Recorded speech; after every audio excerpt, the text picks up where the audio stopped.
Hello everyone, कैसे हैं सब लोग।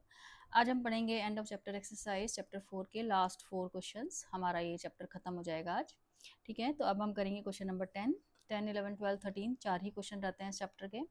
तो क्वेश्चन नंबर 10 में हमें यहाँ पे दिया हुआ है, इफ बोथ x-2 एंड x-हाफ are the factors of the given polynomial. एक पॉलिनोमियल हमें दिया है यहाँ पे px² + 5x + r, show that p is equal to r। ठीक है, तो यहाँ पे हमें x-2 और x-हाफ जो है वो यहाँ पे इसके फैक्टर दे रखे हैं। तो फैक्टर क्या होता है, अपने पॉलिनोमियल को एक्जैक्टली डिवाइड करता है, यानी कि उसका रिमाइंडर जो है वो क्या आता है, 0 आता है। तो ठीक है, तो देयरफॉर सबसे पहले हम जो हमें फैक्टर दे रखे हैं उनको 0 के साथ इक्वेट करके उनकी वैल्यू निकाल लेते हैं, यानी कि वहाँ पे जो वेरिएबल है x उसकी वैल्यू निकाल लेते हैं। तो x-2 को हमने 0 के साथ इक्वेट किया और यहाँ से x की वैल्यू 2 हमने निकाल ली और उसको अब हम अपने पॉलिनोमियल में डाल देते हैं। जो पॉलिनोमियल हमें दिया है इन्होंने px² + 5x + r, इसमें हम डाल देते हैं x की जगह यहाँ पे हम 2 डाल देते हैं और फिर इसको इज इक्वल टू 0 रखते हैं।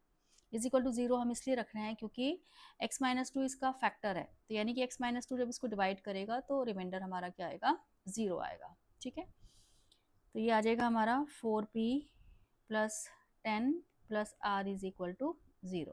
ठीक है, तो ये हमारी बन गई इक्वेशन नंबर 1। तो ये हमने x-2 से इसको डिवाइड कर दिया, इसको हम फैक्टर थ्योरम बोलते हैं। ये जो हम मेथड इसमें अप्लाई कर रहे हैं वो फैक्टर थ्योरम बोला जाता है, यानी कि जो हमें फैक्टर दिया होता है पहले हम उसको 0 के साथ इक्वेट करके वहाँ से हम x की या y की जिस वेरिएबल में भी हमारा पॉलिनोमियल होगा उसकी वैल्यू निकाल लेते हैं। तो x की वैल्यू 2 आ गई और फिर x की वैल्यू हमने 2 अपने पॉलिनोमियल में डाल दिया। ठीक है, मतलब इसको हमने लॉन्ग डिवीजन से डिवाइड नहीं करना है, यूजिंग फैक्टर थ्योरम सॉल्व करना है इसको। तो ये जो हम मेथड यहाँ पे अप्लाई कर रहे हैं इसको फैक्टर थ्योरम बोलते हैं। अब हमने x-हाफ को भी पहले 0 के साथ इक्वेट करना है, तो देयरफॉर यहाँ से x की वैल्यू जो है वो 1/2 आ जाएगी हमारी।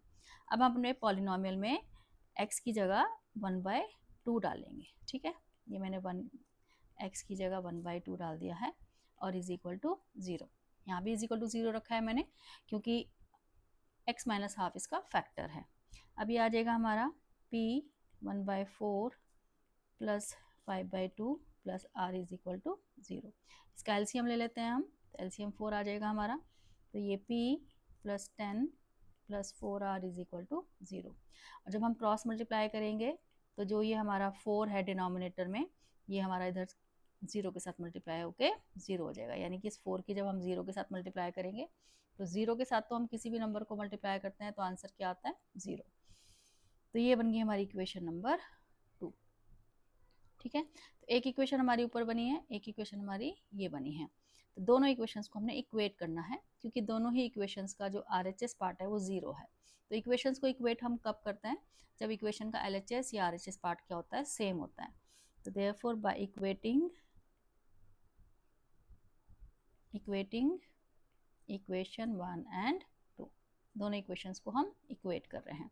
तो इक्वेट करने का मतलब होता है कि अगर RHS पार्ट इनका सेम है तो LHS पार्ट इक्वल हो जाएगा। तो therefore 4p + 10 + r is equal to p + 10 + 4r। तो ये देखो हमारा ये था ना 4p + 10 + r, ये था हमारा, इधर था हमारा p + 10 + 4r, दोनों को इक्वल रख दिया मैंने। तो ये 10 से 10 कैंसिल हो जाएगा, p को हम p के साथ ले आते हैं, यानी कि 4p और p को एक तरफ कर लेते हैं और r को एक तरफ कर लेते हैं, तो 4r - r। तो 4p में से p गया 3p और ये 3r आ गया, 3 से 3 हमारा कैंसिल हो गया, तो therefore p is equal to r आ गया। ठीक है, यही हमने प्रूफ करना था। तो जैसे मैंने यहाँ पे इक्वेशंस को इक्वेट किया है, तुम इक्वेशंस को सब्ट्रैक्ट भी कर सकते हो। ठीक है, तो दोनों तरीके से सॉल्व करोगे तो हमारा आंसर आ जाएगा। ठीक, तो ये था हमारा क्वेश्चन नंबर 10। अब है हमारा क्वेश्चन नंबर 11। इसमें a + b + c is equal to 5 हमें दिया है, ab + bc + ca हमें 10 दे रखा है। प्रूफ दैट करना है हमने a³ + b³ + c³ - 3abc is equal to -25। तो यानी कि हमें कौन सी आइडेंटिटी यूज़ करनी है इसमें, a³ + b³ + c³ - 3abc, इसकी वैल्यू हमें यहाँ पे फाइंड करनी है जो कि -25 है। ठीक है, मतलब कि इसको सॉल्व करके -25 लाना है। तो इसकी आइडेंटिटी हमारी क्या होती है, वो होती है a + b + c A square plus B square plus C square minus A B minus B C minus C A, ये आइडेंटिटी हमारे पास होती है। तो a plus B plus C की वैल्यू हमारे पास है, दे रखी है यहाँ पे क्वेश्चन में, देखो ये दे रखी है ऊपर। और A square plus B square plus C square की वैल्यू हमारे पास नहीं है, यानी कि इसकी वैल्यू हमारे पास नहीं है। और इधर वाली टर्म में से, यानी कि इसमें से अगर हम माइनस साइन कॉमन ले लेंगे तो A B plus B C plus C A आ जाएगा, तो उसकी वैल्यू भी हमारे पास ऊपर दे रखी है। तो यानी कि हम पहले इसको ऐसे लिख लेते हैं, और A plus B plus C, अभी हम वैल्यू नहीं डाल रहे हैं, A square plus B square plus C square, यहाँ से माइनस साइन कॉमन लेके लिख रही हूँ मैं इसको, तो ये आ जाएगा A B plus B C plus C A. तो मैंने माइनस साइन इसमें से कॉमन ले लिया।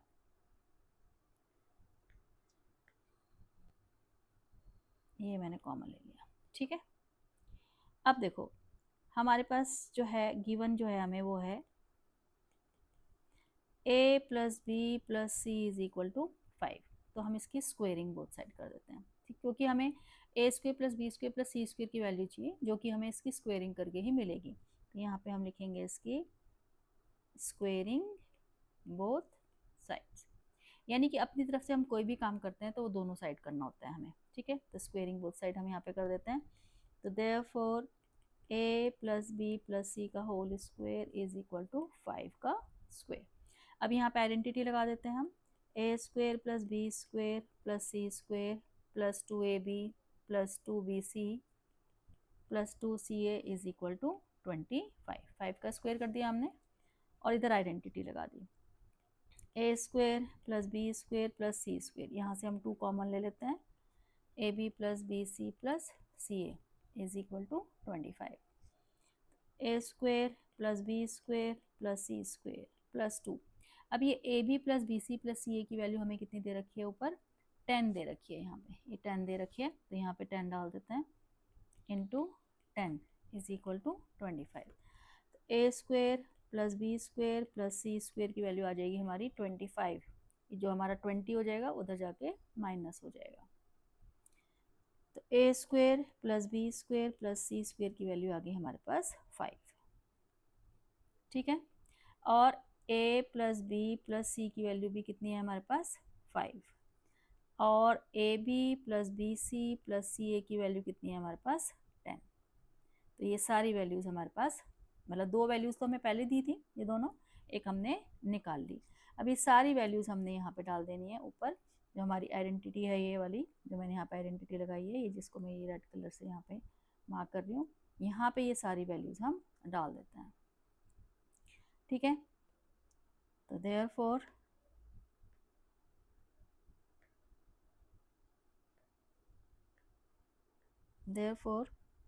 a cube plus b cube plus c cube minus 3abc is equal to a plus B plus C, A square plus B square plus C square minus A B plus B C plus C ए।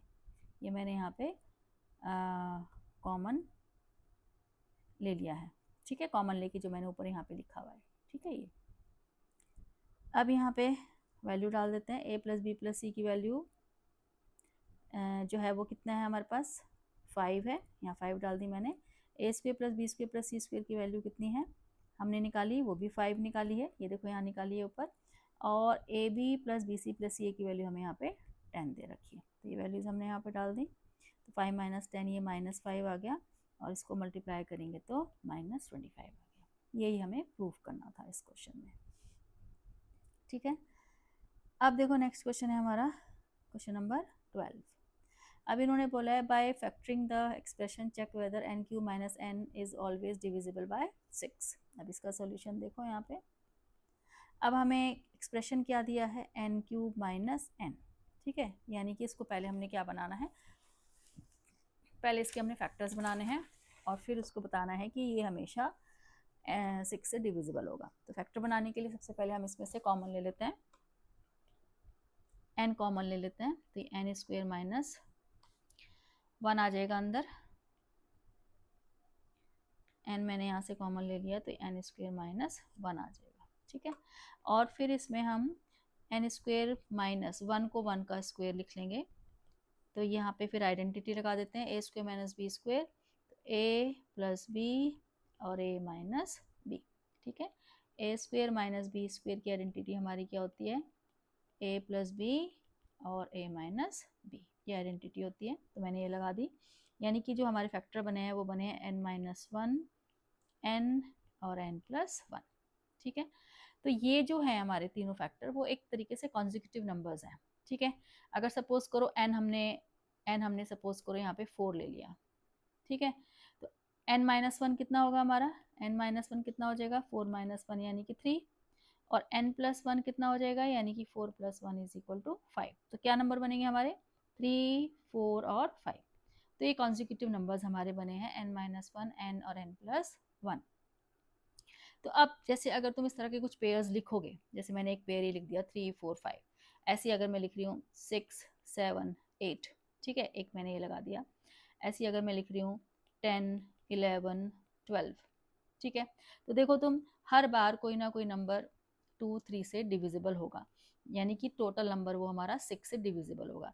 अब जैसे 3, 4, 5 में 3, 3 से divisible है, 4 हमारा 2 से divisible है, तो जो नंबर हमारा 2 और 3 से डिविजिबल होता है वो 6 से भी डिविजिबल होता है।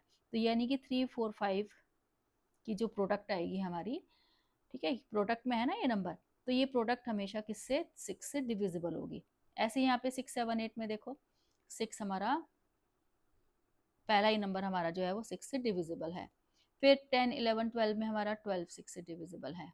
ठीक है, तो यानी कि ये जो कॉन्जिक्यूटिव नंबर्स होते हैं हमारे, उनमें से वो जो नंबर की प्रोडक्ट होती है हमारी वो 6 से डिविजिबल होती है। अगर तुम शुरू में भी देख लो 1, 2, 3, ठीक है, तो इनकी प्रोडक्ट क्या आएगी, 1 × 2 × 3 यानी कि 6, और वो 6 से डिविजिबल होगी। ठीक है, तो ये इन्होंने पूछा था कि भाई इसको पहले फैक्टर बताओ, और फैक्टर बनाने के बाद हमें बताओ कि ये हमेशा 6 से डिविजिबल होएगा for all natural numbers n, मतलब n को हम यहाँ पे 1 डालें, 2 डालें, 3 डालें, कुछ भी डालें, ये 6 से डिविजिबल होगा। ठीक है, तो ये इसमें इन्होंने पूछा था। ठीक, अब देखो क्वेश्चन नंबर 13। क्वेश्चन नंबर 13 थोड़ा सा मतलब 2-3 मेथड से होने वाला क्वेश्चन है ये। तो क्वेश्चन नंबर 13 में इन्होंने बोला है find the value of x³ + y³ - 12xy + 64 when x + y = -4। अब इसका सॉल्यूशन देखो, हमें दे रखा है if x + y = -4 find x³ + y³ - 12xy + 64, इसकी वैल्यू हमें फाइंड करनी है। तो इसमें हम देखो सबसे आसान तरीका तो ये है कि जो हमें गिवन टर्म है उसका क्यूबिंग बोथ साइड कर दो। ठीक है, जो गिवन है हमें x + y = -4। ठीक है, क्योंकि हमें देखो यहाँ पे क्यूब्स चाहिए, तो क्यूब्स कब आते हैं, जब हम क्यूबिंग करते हैं। स्क्वेयर्स कब आते हैं, जब हम स्क्वेयरिंग करते हैं। तो यहाँ पे हम क्या कर देंगे, क्यूबिंग बोथ साइड्स। ठीक है, जैसे अभी हमने एक ऊपर क्वेश्चन में स्क्वेयरिंग बोथ साइड करी थी, ऐसे ही हम यहाँ पे क्या कर रहे हैं, क्यूबिंग बोथ साइड। तो देयरफॉर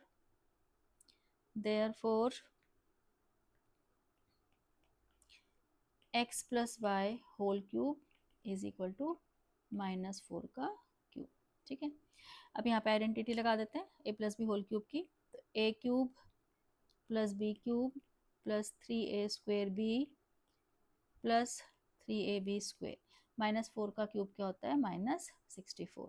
ठीक है, अब ये x³ आ गया प्लस y³, यहाँ से हम 3xy कॉमन ले लेते हैं, तो अंदर आएगा x + y -64। ठीक, x³ + y³ + 3xy।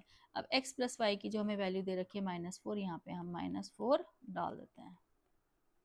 ठीक है, तो ये आएगा हमारा x³ + y³ ये -12xy, और 64 को भी हम इधर ले आते हैं। तो यानी कि जिसकी वैल्यू हमसे पूछी गई थी, इसी की वैल्यू पूछी गई थी हमसे, तो उसका आंसर क्या आ गया, यहाँ पे हमारा 0 आ गया। ठीक है, यही पूछा था। देखो find the value of x³ + y³ - 12xy + 64। तो देखो x³ + y³ - 12xy + 64 की वैल्यू कितनी आ गई हमारी, 0 आ गई है। ठीक है, तो ये था हमारा फर्स्ट मेथड, मतलब कि हम एक इस तरीके से कर सकते हैं। सेकंड मेथड देखो इस क्वेश्चन को करने का। सेकंड मेथड, 2-3 मेथड है इसको करने के, पर मैं 2 ही बता रही हूँ तुम्हें यहाँ पे। एक फर्स्ट मेथड मैंने बताया क्यूबिंग करो।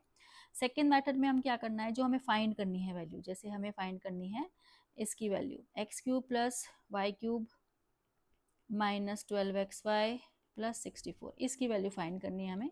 तो इसमें हम आइडेंटिटी लगा देंगे, x³ प्लस y³, 64 को लिखेंगे हम 4 का क्यूब माइनस 12xy। तो यानी कि यहाँ पे जो आइडेंटिटी बन रही है वो बन रही है a³ plus b³ plus c³ minus 3abc की आइडेंटिटी बन रही है।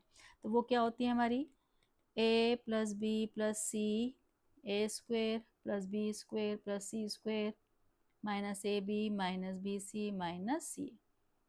तो ये लगा देते हैं। तो a हमारा यहाँ पे क्या है x, b हमारा y है यहाँ पे, और c जो है वो यहाँ पे हमारा 4 है। x प्लस वाई प्लस 4, फिर x स्क्वेयर आ जाएगा प्लस, यानी कि a square plus B square plus ये c स्क्वेयर आ गया minus A B minus B C minus C.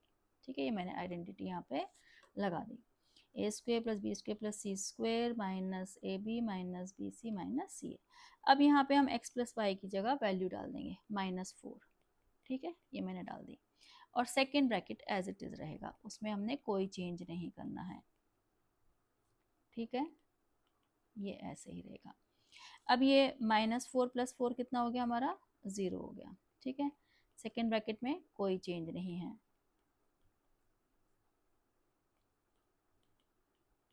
ठीक, अब देखो यहाँ पे इनटू का साइन है, तो अगर हम किसी भी नंबर को 0 से मल्टीप्लाई करते हैं तो वो आंसर क्या आ जाता है हमारा 0। तो ये जो पूरा बड़ा ब्रैकेट है, जब हम इसको 0 के साथ मल्टीप्लाई करेंगे तो आंसर क्या आ जाएगा हमारा 0, यानी कि इसकी वैल्यू हमारी क्या आ गई, 0 आ गई। ठीक है, तो ये 2 मेथड इसमें हम कर सकते हैं। ठीक है, उसके बाद है सेकेंड पार्ट। सेकेंड पार्ट को मैं एक ही मेथड से कर रही हूँ। फिर सेकेंड पार्ट में हमें दे रखा है, बुक से देख लेती हूँ मैं, x इज इक्वल टू दे रखा है 2y प्लस 6, और हमें फाइंड करना है x³ minus 8y³ minus 36xy minus 216। ठीक है, तो यहाँ पे भी देखो जो हमें गिवन है वो है x is equal to 2y plus 6। तो इसमें हम 2y को इधर ले आते हैं, तो x minus 2y is equal to 6 आ गया। तो यहाँ पे हम क्या कर देते हैं, क्यूबिंग बोथ साइड्स। सबसे आसान तरीका यही है क्यूबिंग करने का। ठीक है, तो क्यूबिंग कर देते हैं, x माइनस 2y का whole cube is equal to 6 का क्यूब। अब यहाँ पे आइडेंटिटी लगा देते हैं, a³ minus b³ minus 3a square b plus 3ab square is equal to 6 का क्यूब होता है 216। ठीक, तो ये आ गया हमारा x³ माइनस 8y³। यहाँ से हम 3x और 2y कॉमन ले लेते हैं, तो अंदर आएगा हमारा x minus 2y is equal to 216। ठीक है, यहाँ हम जैसे देखो a plus B whole cube की आइडेंटिटी जैसे हमारी ये होती है a³ plus b³ plus c³, sorry c को कहाँ से लिख दिया मैंने, 3a square b plus 3ab square.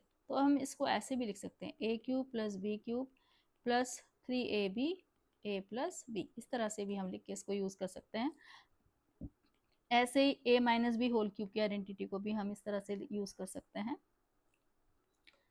a minus B whole cube is equal to a³ minus b³ minus 3ab a minus b, इस तरह से यूज़ कर सकते हैं।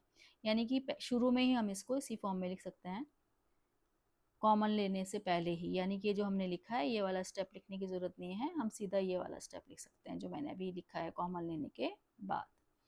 ठीक है, अब ये आया हमारा x cube minus 8y cube minus ये 6xy हो गया, और x माइनस 2y की जगह यहाँ पे हम 6 डाल देंगे, क्योंकि देखो x माइनस 2y की वैल्यू हमने यहाँ पे 6 निकाली है ऊपर, तो ये यहाँ डाल देंगे, इज इक्वल टू 216। तो ये x cube minus 8y cube, ये आ गया हमारा 36xy, और 216 को भी इधर ले आते हैं हम, इज इक्वल टू 0। तो ये देखो इसका आंसर हमारा 0 आ गया। X cube minus 8y cube minus 36xy minus 216 का आंसर क्या आ गया हमारा 0 आ गया। ठीक है, तो इस क्वेश्चन को हम सेकेंड मेथड से भी कर सकते हैं। तो ये था हमारा चैप्टर 4 की एंड ऑफ चैप्टर एक्सरसाइज, यानी कि चैप्टर 4 हमारा गणिता मंजरी से ख़त्म हो गया है। ठीक है, अब हम मिलते हैं नेक्स्ट वीडियो में नेक्स्ट चैप्टर के साथ।